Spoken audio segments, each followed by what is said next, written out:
I met Theo on the second day of university. We sat next to each other in a course we both ended up dropping. He was funny and quick, and he had that way some people have of making you feel like the most interesting person in the room. By the end of that first week, he was my best friend. By the end of the year, we were inseparable. That lasted 11 years. We both moved to London after graduation, different industries. I went into product design. He worked in advertising for a few years and then went freelance, consulting, which is what people call freelance when they want to charge more for it. I never minded the bluster. He was Theo. We had a friend group of about 12 people, mostly from university, and Theo was the center of it. Birthdays, weddings, Sunday roasts, the plans were always his. For the 18 months before he betrayed me, I'd been quietly working on a side project. A fitness tracking app, but for people recovering from injury rather than people training for something. I'd been through a long ankle rehab the previous year, and the apps I'd tried treated me like a marathon runner who'd taken a soft week. I wanted something different, slower, forgiving.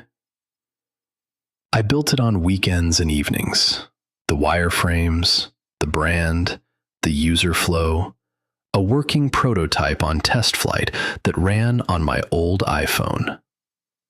I shared every version of it with Theo. I valued his eye. He gave me feedback on the home screen. He suggested the name. He talked through the brand with me at a pub one night. I saw the LinkedIn post on a Saturday morning in March. It said, 3 years in the making, pre-seed funded. See you on the App Store this autumn. Below it was a screenshot of an app. The screenshot was my home screen, the exact wireframe I'd built 19 months earlier. The brand was different. The name was different. Everything else was mine.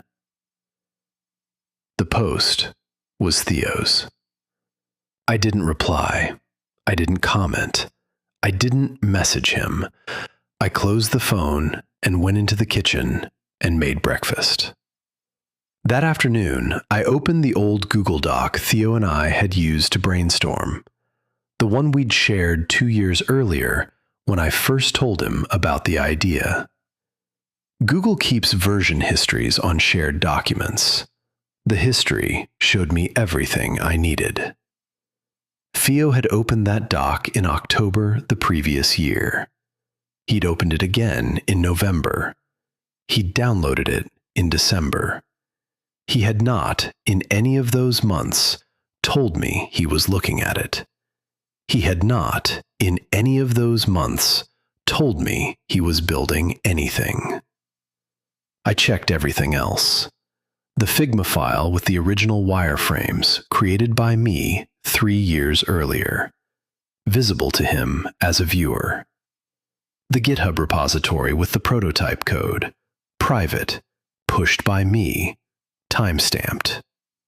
The test flight build I'd given him to test in the autumn, logged installation, his Apple ID. The email thread where I'd first described the idea, June, 2.5 years before his post, from me to him. Every version, every date, every receipt. I made a list of what to do. It had 3 things on it. 1. Don't post about this. Not on LinkedIn, not in the group chat, not anywhere. 2. Don't message Theo. Not yet. Maybe not ever. 3. Package the timeline. I packaged the timeline. I made a single, clean document, dates and screenshots only. No commentary, no emotion. Just the receipts in chronological order. A 2-year arc that showed exactly when I'd built each piece, exactly when Theo had accessed it, and exactly when his version had appeared online. I sent that document to 2 people. The first was a senior friend in our group, a woman called Anya, who had introduced Theo to his lead investor at a dinner the year before. The second was another mutual friend, a man called Sam, who'd given Theo an early reference for the round. 2 people who would, if the timeline was true, want to know. I wrote a short message to both of them. It said, "I'm not asking you to do anything. I'm only asking you not to vouch for him in any new conversations until you've read this." Anya read the document on a Tuesday evening. She replied with one line. She said, "I'm so sorry. I had no idea." What happened next, I learned about in pieces, over weeks. Anya was at a dinner the following week with the lead investor. She mentioned, in passing, that the founding story of Theo's company didn't match what she knew. The investor, a careful man, methodical, checked the timeline himself. He found that I'd been pushing the same designs for 2 years on a public Dribble account. He found the GitHub repo. He found the dated emails I'd sent him myself, anonymously, with my own evidence trail. The pre-seed round was paused for due diligence. 2 weeks later, it was withdrawn. The other investors followed within the month. The company didn't launch. Within the friend group, the story arrived slowly. I never told anyone directly. I didn't post anything. I didn't bring it up. But evidence has a way of finding people. Over a few months, 3 friends drifted away from Theo. 2 stopped inviting him to things. 1 asked me about it gently, at a wedding, and I said only, "I think the documents speak for themselves." She nodded. Theo messaged me 3 times over those months. The first one said, "Are we okay?" I didn't reply.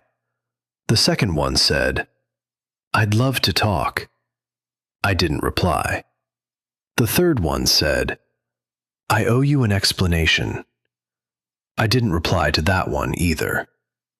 I never confronted him. I never wrote a public post. I never even told the group chat. I just stopped hiding the evidence I'd kept since 2023. A year later, I shipped the app. The right version. My version. It found its audience slowly and quietly and built.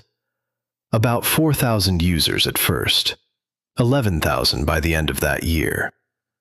It's not changing the world. It pays my rent and lets me keep building. I haven't seen Theo for nearly 2 years. I sometimes see his name on LinkedIn. He's in a different industry now. The company he tried to launch off the back of my work doesn't exist anymore. Neither does the social standing he'd been building since we were 20. I don't feel triumphant.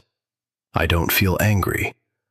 I feel the way you feel after a long argument you didn't get to have. Quiet, mostly.